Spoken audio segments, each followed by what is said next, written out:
Hello दोस्तों, स्वागत है आपके अपने यूट्यूब चैनल पर। आपका अपना परिवार।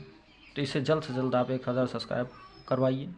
और आपके लिए क्लास 12th यूपी बोर्ड से जो संबंधित हैं, जो लोग यूपी बोर्ड के हैं, उनके लिए हिंदी में गद्य पहचानने की एक अचूक ट्रिक लेकर आया हूं, जिसको देखते ही आप, जब पेपर में आएगा उसे देखते ही आप पहचान जाएंगे कि हाँ, ये यही चैप्टर है।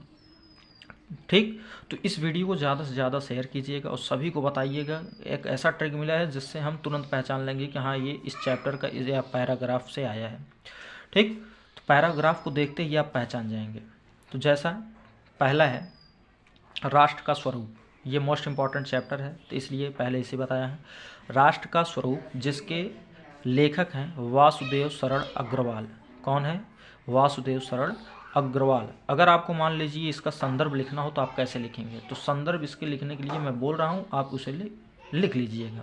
संदर्भ है कि प्रस्तुत गद्यांश। क्या है? ये गद्यांश का है सर। प्रस्तुत गद्यांश हमारी हिंदी पाठ्य पुस्तक गद्य गरिमा। क्या लिखेंगे? प्रस्तुत गद्यांश हमारी हिंदी पाठ्य पुस्तक। अब जब आप गद्य गरिमा लिखेंगे तो इसे एक कामा में बंद करेंगे। तो गद्य गरिमा में संकलित क्या संकलित? जो आपका चैप्टर होगा में संकलित। ठीक, संकलित राष्ट्र का स्वरूप पाठ से उद्धृत है। क्या?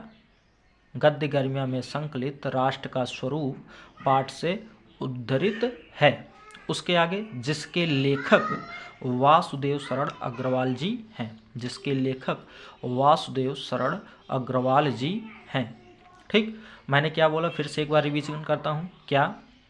कि प्रस्तुत गद्यांश हमारी हिंदी पाठ्य पुस्तक गद्य गरिमा में संकलित राष्ट्र का स्वरूप पाठ से उद्धृत है, जिसके रचयिता कौन है? वासुदेव शरण अग्रवाल जी हैं। ठीक, या जिसके लेखक वासुदेव शरण अग्रवाल जी हैं। आप इतना लिखें, ये संदर्भ हो गया। तो संदर्भ अब इसी क्रम में हर एक चैप्टर का होगा, बस वहाँ पर पाठ का नाम चेंज होता रहेगा और लेखक का नाम चेंज होता रहेगा। तो आप अच्छे से वीडियो पॉज करके लिख लीजिएगा संदर्भ। और अब ट्रिक देखते हैं। तो राष्ट्र के स्वरूप में सबसे ज़्यादा शब्द जो आता है वो क्या आता है? राष्ट्र आता है, या तो राष्ट्रीयता आएगा, या तो धर्म, साहित्य, कला, मर्यादा, मातृभूमि, माता। ठीक, कला मैंने 2 बार लिख दिया है, कोई बात नहीं। संस्कृति आदि, ये शब्द बार बार इस चैप्टर में आएंगे। और ज़्यादा से ज़्यादा राष्ट्र और राष्ट्रीयता, ये देखते ही आपको तुरंत कन्फर्म हो जाएगा कि ये हमारा चैप्टर राष्ट्र का स्वरूप है। ठीक, दूसरा आइए देखते हैं। दूसरा कौन सा चैप्टर है most important? Robert Narsingh home. क्या है? Robert Narsingh home. जिसके रचयिता कौन है? जिसके लेखक कौन है? कन्हैया लाल मिश्र प्रभाकर। कौन है? कन्हैया लाल मिश्र प्रभाकर। इसमें क्या पता चलेगा, क्या आएगा जिससे पता चल जाए कि ये इसी चैप्टर का है? तो हिटलर आएगा। क्या आएगा? हिटलर, या ऊंची दीवारें। क्या आएगा? ऊंची दीवारें, या मजबूत फौलादी दीवारें। कैसी दीवारें? मजबूत फौलादी दीवारें। या आएगा मस्ती आएगा, या हंसी आएगा, या मोतिया आएगा, या समर्पण, सेवा, निरत जीवन, या एकाग्र जीवन। निरत जीवन या एकाग्र जीवन, ये आदि शब्द आएंगे तो आप समझ जाएंगे कि ये रॉबर्ट नरसिंह होम चैप्टर से लिया गया है, और जिसके रचयिता कन्हैया लाल मिश्र प्रभाकर जी हैं। तीसरा जो मोस्ट इंपॉर्टेंट चैप्टर है, निंदा रस। कौन सा है? निंदा रस। तो इसके लेखक जो हैं हरिशंकर परसाई हैं। कौन है? हरिशंकर परसाई। ठीक, निंदा रस के लेखक कौन है? हरिशंकर परसाई।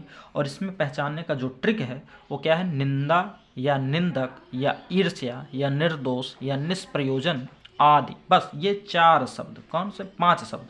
निंदा, निंदक, ईर्ष्या, निर्दोष, या निष्प्रयोजन। ये 5 शब्द अगर कहीं भी दिखाई देंगे आपके पैराग्राफ में, तो आपको ये पता चल जाएगा यह निंदा रस से लिया गया है, जिसके लेखक हरिशंकर परसाई जी हैं।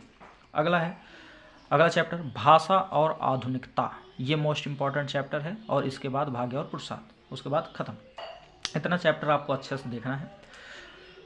भाषा और आधुनिकता। तो देखिए, भाषा आया है तो इसमें भाषा अधिक आएगा। क्या आएगा? भाषा या भाषी, कुछ भी हो। देखिए, भाषा या भासी, जिसके रचयिता कौन है? प्रोजी सुंदर रेड्डी। कौन है? प्रोजी सुंदर रेड्डी। तो क्या आएगा ट्रिक में? भाषा या भासी या रमणीयता। क्या आएगा? रमणीयता। उसमें मतलब एकदम रम जाना, मग्न हो जाना, किसी चीज़ में विलीन हो जाना, उसे ही रमणीयता कहते हैं। या नित्य नूतनता, नूतनता। नित्य, नित्य मतलब लगातार किसी कार्य में जुटे रहना मन लगा के। जैसे मैं पढ़ा रहा हूँ तो मैं उसी काम में जुटा हुआ हूँ एकदम मन से, तैयारी करता तो उसमें जुटा रहता, तो वो होता है नित्य, लगातार। नूतनता या नूतन, नूतन मतलब नया नया। या नवीनीकरण। क्या? नवीनीकरण या संस्कृति आदि। तो ये अगर आएगा तो आपको भाषा और आधुनिकता, हो सकता है आधुनिकता भी आ जाए।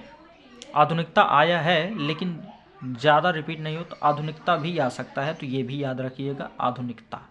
ठीक। अगला लास्ट है भाग्य और पुरुषार्थ। भाग्य और पुरुषार्थ, जिसके रचयिता हैं जैनेन्द्र कुमार। भाग्य और पुरुषार्थ, जिसके रचयिता कौन है? जैनेन्द्र कुमार। तो इसमें क्या ज़्यादा आएगा? पुरुषार्थ। ये तो वेरी मोस्ट इंपॉर्टेंट, पुरुषार्थ ही ज़्यादा दिखाई देगा। क्या दिखाई देगा? पुरुषार्थ। दूसरा सूर्योदय, और ज़्यादा क्या दिखाई देगा? भाग्य दिखाई देगा। पुरुषार्थ और भाग्य दिखाई देगा। फिर पुरुषार्थ, सूर्योदय, भाग्य। अगला है झुंझलाहट और छटपटाहट। झुंझलाहट और छटपटाहट। तो ये मोस्ट इंपॉर्टेंट चैप्टर थे क्लास 12 हिंदी के लिए। अगर वीडियो अच्छा लगे तो लाइक शेयर सब्सक्राइब करना ना भूलें। तो मिलते हैं फिर से एक नेक्स्ट वीडियो में, तब तक के लिए धन्यवाद।